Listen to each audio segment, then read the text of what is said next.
saya lihat ini jatuh temponya ini tanggal 7 September. Sebelum, kalau nggak salah semingguan sebelum ibunya meninggal gitu. Jadi saya bilang walaupun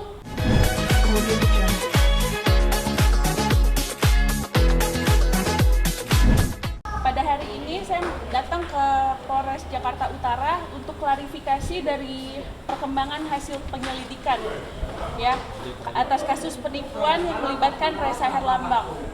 Gitu. Di sini menurut keterangan polisi sudah dibuatkan surat perintah membawa dan menghadapkan saksi atas nama Ressa Herlambang alias surat jemput paksa ya untuk Ressa karena Ressanya tidak ada itikat baik dan tidak kooperatif. Mungkin sedikit cerita Kak, kronologis awal seperti apa laporan. Oke. Pada awalnya saya bertemu sama Ressa itu di satu tempat arisan ya, arisan berlian. Akhirnya karena saya sudah rilis single pertama yang saya beli sama keponakannya Mas Anang Hermansyah, saya mau rilis single kedua. Saya tanya sama Mas Ressa Herlambang, apakah beliau bisa nulis lagu apa enggak? Menurut keterangan dia bilang bisa. Akhirnya saya memutuskan untuk tukeran kontak ya sama Mas Ressa. Cuma setelah saya tukeran kontak sama Ressa dan di Hard Rock Cafe kita ketemu, dia minta 50 juta untuk satu lagu. Akhirnya saya kasih pelunasan beberapa hari kemudian. Setelah itu beberapa hari kemudian dia banyak alasan. Alasannya dia lagi sakit, sampai saat ini nggak ada surat kerjasama dan kontrak lagu segala macam nggak ada gitu loh. Malah dia hilang-hilangan, nggak ada etikat baik sama sekali. Nah, pas hari 15 April ya, 15 April 2022 ya, dia tanda tangan untuk surat pengembalian uang secara personal gitu. Yang jatuh tempo pada tanggal 10 Mei 2022. Akhirnya dia ingkar lagi dan dia nggak penuhi semuanya, ganti-ganti nomor dan segala macam. Dia nantangin saya untuk LP dia di kepolisian. Akhirnya saya melakukan LP tertanggal 11 Mei setelah jatuh tempo itu, sehari kemudian. Setelah LP, proses sekarang berlanjut. Dia pemanggilan 2 kali sebagai saksi. Dia mangkir pertama, panggilan ketiga dia datang, dia tanda tangan lagi surat pernyataan kesanggupan untuk membayar gitu. Nah, setelah dia tanda tangan ini jatuh tempo tertanggal 7 September ya. 7 September 2022 sampai saat ini dia mangkir dari kepolisian gitu loh. Jadi yang saya minta Ressa Herlambang etikat baiknya aja lah di mana gitu. Saya udah nggak mau hitung semuanya yang kamu bawa-bawa ibu kamu, sakitnya ibu kamu, sampai uang lebarannya, uang kue, ibunya jualan kue waktu lebaran ya. Uang kue lebaran ditilep sama Ressa Herlambang gitu loh. Saya udah nggak mau hitung semuanya. Jadi yang saya hitung jujur hanya uang kerjasama gitu. Dengan uang iPhone senilai 19 juta. Dengan total 69 juta. Sebenarnya memalukan sekali ya gitu loh untuk Ressa dengan total 69 juta aja sampai minta dilaporkan ke polisi. Tapi saya nggak punya pilihan lain karena dia nggak ada etikat baik sama sekali. Ini Mbak, ini kan sekarang mulai bermunculan ya salah satunya Mbak juga. Apakah karena baru sekarang speak up karena berani ngomong sekarang karena udah ada korban yang lain juga muncul atau gimana? Jadi saya ini sebenarnya melaporkan Ressa itu kan jauh sebelum dia viral ya, gitu loh. Nah, karena saya lihat podcastnya dia di mana-mana selalu dia minta untuk dilaporin ke polisi seolah-olah nggak ada yang berani ngelaporin dia. Saya akhirnya muncul karena saya mau menunjukkan kepada publik gitu loh. Saya udah melaporkan dia itu dari tanggal 11 Mei 2022 atas permintaan dia sendiri. Gitu. Jadi bukannya saya atas kemauan saya ngelaporin dia yang minta untuk dilaporkan kepada pihak berwajib gitu. Terakhir bertemu kapan Mbak untuk pelaporan ini? Kalau bukti-bukti pasti ada Mas. Kalau misalnya untuk laporan polisi semua orang tahu pasti perlu 2 alat bukti dan 2 saksi gitu. Semuanya saya komplit, makanya surat laporan saya diterima oleh pihak kepolisian dan sudah berjalan sampai saat ini. Gitu. Untuk perjanjian dari Herlambang hitam putihnya ada nggak Mbak?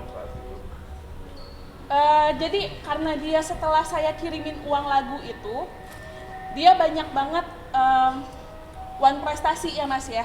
Malahan dia ngenalin saya ke keluarganya dia, melihat kondisi ibunya yang terbaring sakit dan segala macem. Jadinya saya malah fokus untuk ngebantuin ibunya gitu loh, gitu. Jadi saya udah nggak berfokus lagi sama lagu. Nah, tapi setelah saya marah itu, setelah dia ngirim invoice pengobatan ibunya, waktu itu dia minta bantu saya, ibunya mau check up ke Prodia. Saya transfer dia, memang nggak banyak jumlahnya 2 juta. Nah, cuma dia ngirimin invoice ke saya itu 2 tahun yang lalu, invoice tahun 2020 gitu. Sedangkan saya ngasih ke dia uang tahun 2022. Dari situ saya bilang sama Resa, Kak, ini invoice tahun 2020 loh, which is 2 tahun yang lalu gitu. Nah, setelah dia bilang, oh katanya salah kirim dan segala macam, saya udah nggak mau percaya. Ditambah lagi dengan ibunya yang bilang sendiri kalau Resa itu bajingan sebelum meninggal gitu loh. Jadi saya benar-benar kecewa ya sama Mas Resa gitu loh. Dengan cara dia koar-koar di publik, dengan dia bilang dia melakukan semuanya untuk keluarganya, untuk ibunya, itu semuanya bullshit dan bohong gitu. Karena saya yang tahu sendiri ibunya itu sakitnya seperti apa. Ditelepon sama saya, ibunya sampai nelfon ke Resa, itu juga nggak diangkat sama Resa gitu loh. Jadi ibunya sampai bilang, Resa itu memang bajingan. Jadi saya bilang, Mama, saya minta maaf banget. Kalau misalnya emang seperti itu, saya mungkin harus proses Resa ke pihak yang berwajib atas permintaannya Resa sendiri. Mamahnya bilang, silahkan aja gitu diproses. Jadi saya sebelum meninggal ibunya, saya udah izin sama ibunya untuk memproses Resa. Gitu. Saat itu Mama cerita kejelekan Resa itu apa? Jadi mamahnya nggak terlalu banyak cerita kejelekannya Resa lah. Cuma karena udah banyak yang tertangkap kebohongannya si Resa ke saya, mulai dari uang check up, uang kue lebaran ibunya ditilep gitu. Pasti dari ibunya kan konfirmasi sama saya. Dia bilang Resa ini bajingan. Nah, lalu saya bilang, kalau misalnya begini saya nggak bisa kerja sama dengan orang bajingan, Mama. Maaf banget. Jadi gimana caranya untuk memberi efek jera kepada Resa? Apa saya harus melaporkan Resa ke polisi sesuai dengan permintaan dia? Mamahnya bilang silakan aja lakukan sesuai kemauan kamu, Cleo. Gitu. Terakhir komunikasi dengan Resa. Saya udah nggak ada komunikasi dengan Resa. Terakhir itu saya komunikasi dengan Resa waktu ibunya meninggal. Almarhumah ibunya meninggal, saya mengucapkan turut berduka. Cuma saya minta sama dia tetap dia lakukan etikat baiknya dia. Yang dari itu balasan chatnya ke saya malah sangat nggak manusiawi banget. Dia bilang sama saya nggak mau urusan lagi sama kamu, biarkan urusan saya sama pihak yang berwajib gitu. Jadi saya diblokir dan dia ganti nomor lagi gitu. Berarti setelah laporan ini berarti belum ada komunikasi lagi pas Juni 2002? Nggak ada komunikasi sama sekali. Dan sama pihak berwajib pun, pihak berwajib sama sekali nggak ada dikasih komunikasinya. Berarti Resa belum memenuhi panggilan? Belum, sampai sekarang dia masih mangkir ya dari polisi, makanya keluar surat jemput paksa dari pihak kepolisian tertanggal 24 Januari. Mbak, tapi ada apa sih yang membuat Mbak Mara sendiri di kemarin mau mengeluarkan duit? Apa memang dia janji-janji manis, emang mulutnya manis atau seperti apa sih? Gini, Sosok dari sosoknya sendiri. Resa, waktu saya kenal dia memang saya lihat dia lagi susah lah secara ekonomi. Saya sebagai manusia, pasti saya paham dengan beberapa berita juga yang udah teman-teman saya alamin. Tapi yang namanya manusia pasti selalu dikasih kesempatan untuk berubah sama Yang Maha Kuasa. Saya waktu itu berharap, saya kasih pekerjaan ke Resa, saya berharap banget dia itu mau berubah. Karena sesuai dengan omongannya dia mau berubah untuk ibunya, untuk keluarganya, dia mau bangkit lagi. Tapi ternyata kesempatan demi kesempatan yang dikasih sama beberapa teman yang udah kerja sama dia, selalu dia kecewakan gitu. Dan alasannya untuk ibunya sama sekali nggak benar. Karena saya tahu sendiri ibunya lagi sakit pun masih jualan kue hampers lebaran gitu.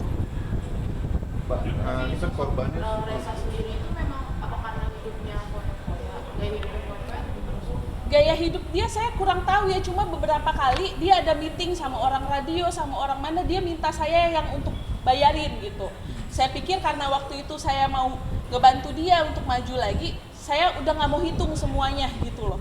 Kalau misalnya dia melakukan itu untuk foya-foya dan lain, biar aja dia sama Tuhan yang tahu. Yang saya tahu, saya merasa tertipu oleh Resa, dan memang pengaduannya ini adalah kasus penipuan ya. Jadi otomatis tersangkanya disebutnya penipu.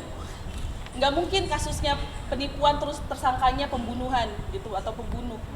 Kan lain. Korban-korban yang lain itu juga ada Mbak, tapi dia tidak melaporkan Mbak.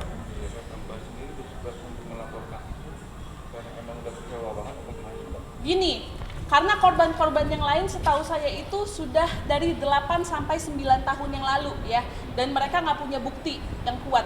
Kita nggak pernah tahu doa siapa yang diterima sama Tuhan atas kejolimannya Resa. Mungkin dia harus berakhir di kantor polisi atas kesombongannya dia, ya lewat saya mungkin. Tapi kan dia datang ke Polres dengan melan, dengan dia merangkap hakim. Mbak sendiri menilainya harus memang karena dia posisinya ikut orang yang itu kan. Memang dia seperti itu, makanya saya berani speak up saat ini, dan memang saya sudah ada bukti laporannya di kepolisian. Kenapa? Karena saya tidak mau ada korban-korban selanjutnya ya dari Resa Herlambang gitu. Karena sudah terlalu banyak orang yang jadi terlilit utang juga, hidupnya susah, semua karena dia gitu loh. Yang Mbak tahu Mbak, korban-korbannya lebih dari satu orang apa ada berapa yang Mbak tahu? Yang saya tahu dan udah konfirmasi sama saya ada 4 orang ya. Yang paling kasihan itu yang disuruh minjem pinjaman online sama Resa senilai 5 juta. Sampai saat ini orangnya dikejar-kejar sama pinjol. Gitu. Uangnya yang pakai Resa Herlambang. Itu yang paling kasihan. Untuk apa itu? Dia waktu itu alasannya untuk biaya orang tuanya katanya. Tapi yang saya tahu kayaknya enggak, bukan untuk ibunya. Tapi dia selalu meminta uang dalam arti dengan menjual nama ibunya atau kayak gimana? Itu yang akhirnya bikin kita kecewa gitu loh. Karena selama ini kita yang paling tahu, karena kita juga melihat sendiri kondisi ibunya sebelum meninggal ya, almarhumah. Kita melihat sendiri bagaimana ibunya itu masih jualan kue hampers lebaran dengan untung cuma 25.000 gitu. Sekarang dia koar-koar masih menggunakan nama almarhumah ibunya, itu yang bikin saya kecewa banget sama Resa. Korban-korbannya sendiri maksudnya orang terdekat atau gimana sih? Gimana Mas? Untuk korban-korbannya orang yang dia kenal aja, apakah orang yang baru dikenal juga dikenal? Saya baru kenal sama Resa udah kena Mas gitu, karena saya kenal sama Resa di satu acara dan langsung saya mau ada kerja sama dia, tapi akhirnya malah dilibatkan ke keluarganya dia gitu loh, jadi nggak profesional sama sekali. Mbak, seandainya kalau duit itu dibalikin Mbak memaafkan atau menarik proses ini? Gini, saya udah kasih kesempatan sama Resa 2 kali ya, dan dia selalu mangkir. Saya minta sama Resa kalau uang itu bisa dicari. Toh saya bikin lagu juga bukan untuk mau jadi artis atau yang lain-lain. Karena single saya yang pertama juga saya nggak promoin gitu loh. Saya bikin lagu memang karena hobi saya aja. Tapi kalau misalnya dia sudah mangkir terus, wan prestasi dan lain-lain, saran saya sama Resa, sebelum kamu pegang uang itu untuk mengembalikan etikat baik kamu sama saya, mendingan kamu jalani aja proses hukum yang ada. Gitu. Uang bisa dicari tapi rasa kecewa dibayarnya pakai apa? Tapi untuk lagunya sendiri udah dikasih apa belum? Sama sekali nggak ada Mas, karena surat kontraknya aja nggak ada. Surat kontraknya itu yang saya tunggu-tunggu dari saya setelah transfer ke dia, surat kontraknya sama sekali nggak ada dikasih ke saya. Kenapa percaya Mbak gitu aja Mbak? Karena waktu itu yang menjamin manajernya. Dan info yang saya dapat dari manajernya yang satunya lagi, namanya Mbak Tini 12 Manajemen, bahwa manajernya yang waktu itu ngedilin sama saya itu dapat 15 juta. Gitu dari uang lagu saya. Saya nggak mau tahu, yang saya tahu saya transfernya ke Resa Herlambang dan kerjasama dengan Resa Herlambang atas penjamin manajernya sendiri. Kalau sampai sekarang pun dia mau mengelak atau apapun, proses hukum kan udah berjalan gitu kan. Semua bukti dan saksi ada gitu. Dan kalaupun dia mengelak, untuk apa dia menandatangani surat kesanggupan bayar? Kalau memang ini semua tidak benar. Ini dia tanda tangan di kantor polisi loh, di Polres gitu. Artinya manajernya juga Semuanya.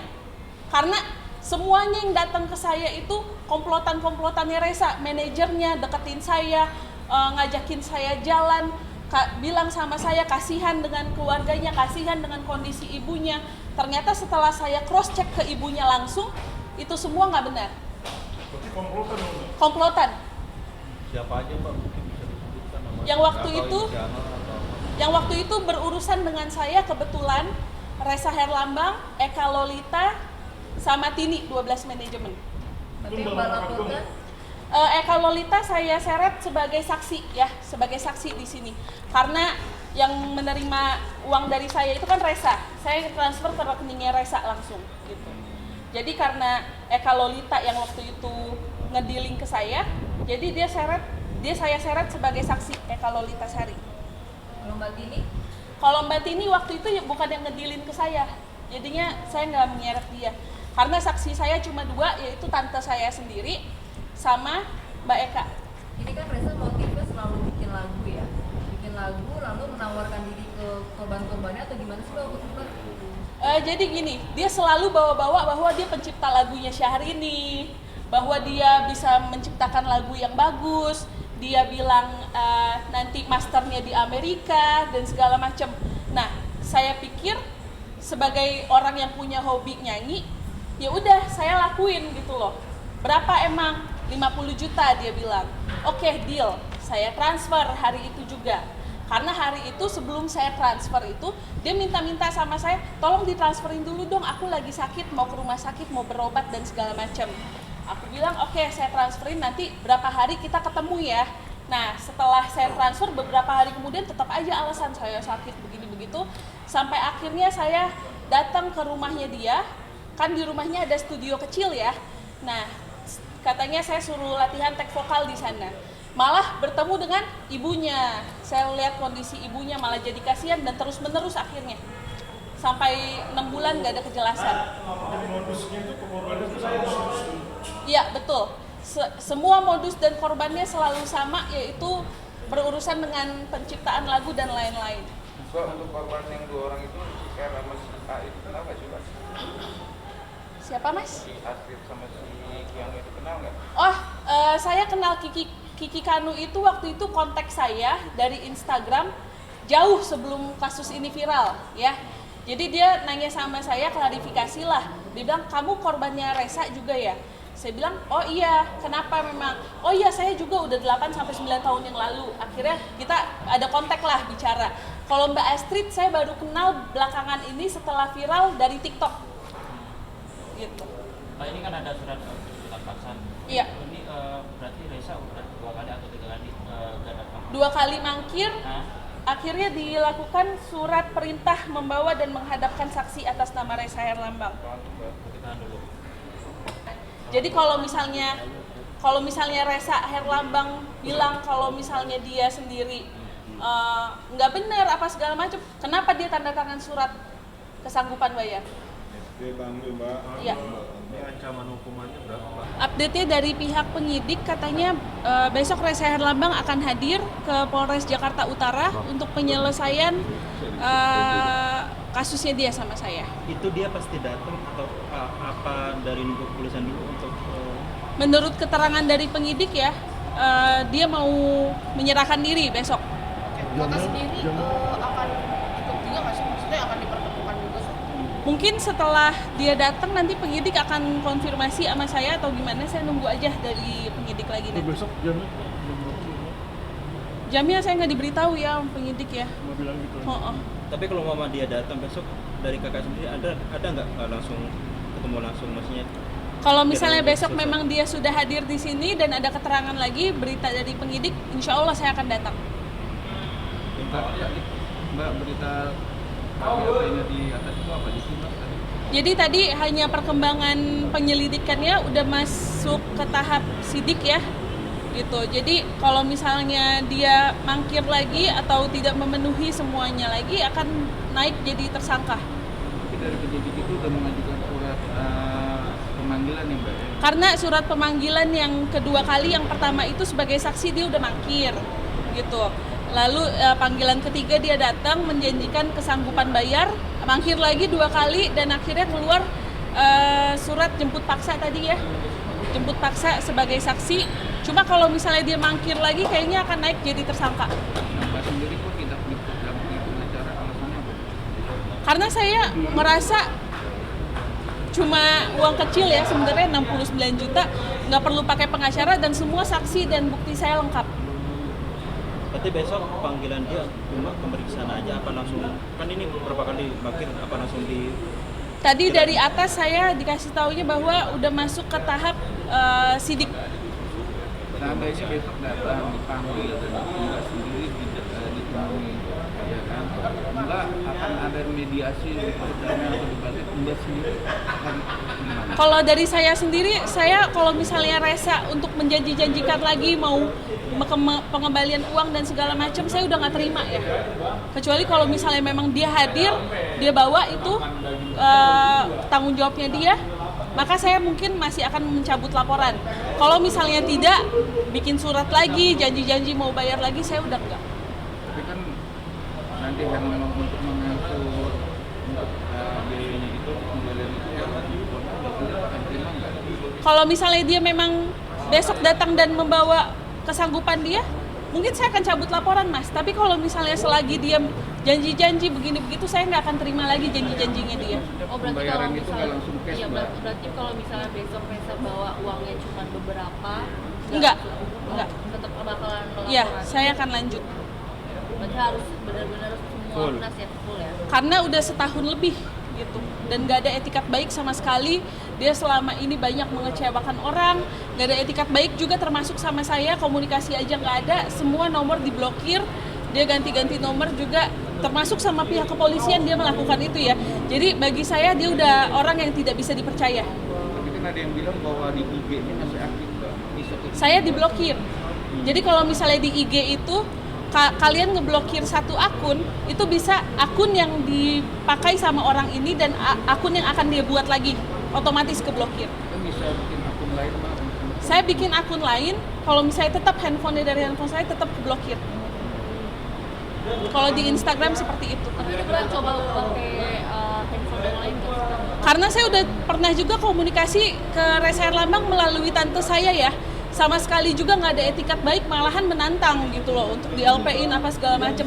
Jadi kalau misalnya untuk Resa janji-janji lagi ke saya nggak mau terima. Ya, kan dengan kondisinya yang lama yang juga lagi susah. Beda zaman dulu yang mungkin Dia susah dari tahun 2009 itu yang dibilangkan, tapi ternyata korban-korban yang dia tipu itu kan di atas tahun 2009 semua. Jadi saya bingung susahnya dia itu karena menipu atau memang karena cobaan atau ujian gitu. Karena orang yang menipu itu udah pasti hidupnya susah. Mungkin Mbak tahu sendiri dengan karakter apa latar belakangnya dia dulu emang anak sultan juga. Saya nggak tahu, saya kenal Resa itu baru setahun setengah belakangan ini gitu. Dan kalaupun memang iya, uang yang dia terima itu dari hasil mereka bikin lagu apa segala macam, saya rasa dia punyalah kesanggupan untuk bayar, untuk hidup layak sebenarnya punya gitu loh kesanggupan. Dan kalau misalnya memang dia benar ya, hidupnya benar gitu loh. Tapi kalau misalnya enggak, apa yang harus dilakukan gitu? Karena sudah terlalu banyak yang ditipu kan, merasa tertipu oleh dia. Kalau Resa minta maaf, dimaafin nggak? Saya sebagai manusia pasti akan saya maafin, tapi proses hukum akan tetap lanjut dan berjalan. Sebagai efek jerah dan supaya tidak ada korban-korban lagi selanjutnya. Makasih.